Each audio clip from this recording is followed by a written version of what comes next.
नमस्कार, खबर प्रधान देख रहे हैं आप और मैं हूं आपके साथ संगीता श्रीवास्तव। देखिए, दहशत, दबदबा और दौलत। उत्तर प्रदेश के माफिया अतीक अहमद और उसके परिवार के कारोबार की चर्चा इस समय एक बार फिर शुरू हो चुकी है। आखिर अतीक अहमद ने कितना बड़ा साम्राज्य खड़ा किया था और अब वारिस के लिए अतीक और उसके परिवार की कुल अनुमानित नेटवर्क कितनी है? अतीक के परिवार में अब कौन कौन है? अतीक की कुल संपत्ति करीबन 11,300 करोड़ रुपए तक बताई गई है। तो अपराध की दुनिया से लेकर राजनीतिक रसूख तक पहुंचे अतीक ने इतनी बड़ी संपत्ति जिस तरह से बनाई, वो किसी से छुपा नहीं है। और सरकार ने अब तक उसकी कितने करोड़ की संपत्ति जब्त की है, इस पर भी पूरी रिपोर्ट मौजूद है। लेकिन फिर भी कुछ सवाल हैं जो मन में उठते हैं। अतीक के परिवार में हुई हालिया घटना के बाद एक बार फिर उसके कथित आर्थिक साम्राज्य की चर्चा तेज हो चुकी है।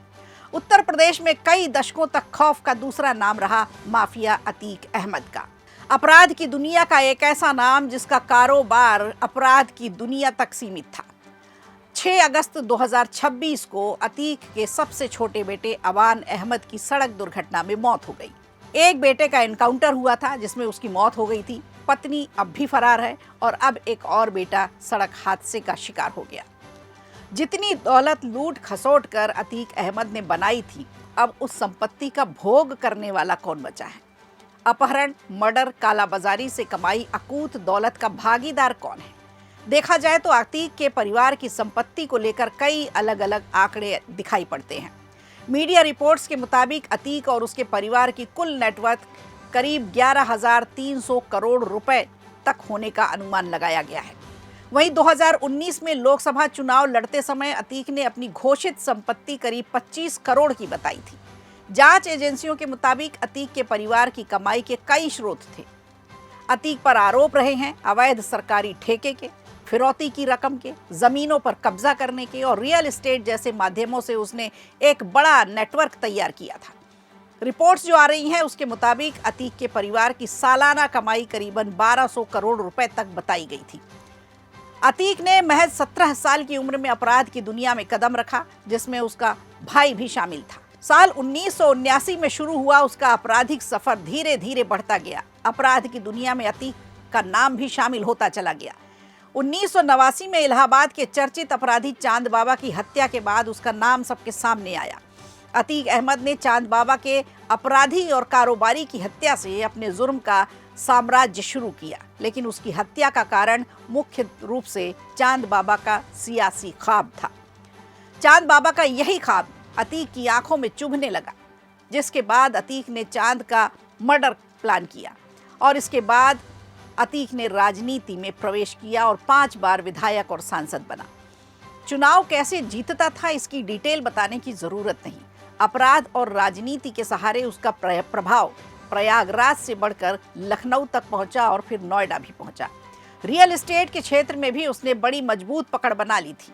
उर्दू के शोधकर्ता हैं मोहम्मद रेहान। अतीक की मौत के वक्त उनका कहना था कि अतीक ने हिंदुओं से ज्यादा मुसलमानों को मारा, मुसलमानों की जमीन पर कब्जा किया। मैंने अपने इलाके में अतीक और उनके भाई की दबंगई बखूबी देखी है, लेकिन अतीक को मुसलमानों का हीरो बताया जाता था। ऐसा बिल्कुल नहीं है। अतीक के पीड़ित हिंदू भी थे तो मुसलमान भी थे। आपको बता दें, अतीक अहमद और उसके परिवार पर करीब 160 आपराधिक मामले दर्ज थे। उत्तर प्रदेश में योगी सरकार के आने के बाद उसके खिलाफ कार्रवाई लगातार तेज होती चली गई। प्रशासन और जांच एजेंसियों ने उसकी कई संपत्तियों को चिन्हित कर जब्त करने की कार्रवाई शुरू की।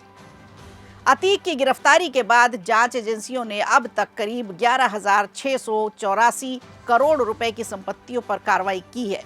इनमें जमीन, मकान और अन्य संपत्तियां शामिल हैं। हालांकि अतीक की कुल संपत्ति का सही आंकड़ा अब भी पूरी तरह से स्पष्ट नहीं है। इसकी वजह बिल्कुल साफ है। जानकार बताते हैं कि चुनावी हलफनामे में जो संपत्ति दिखाई गई वो जांच में सामने आई संपत्तियों के आंकड़ों से कहीं अलग है।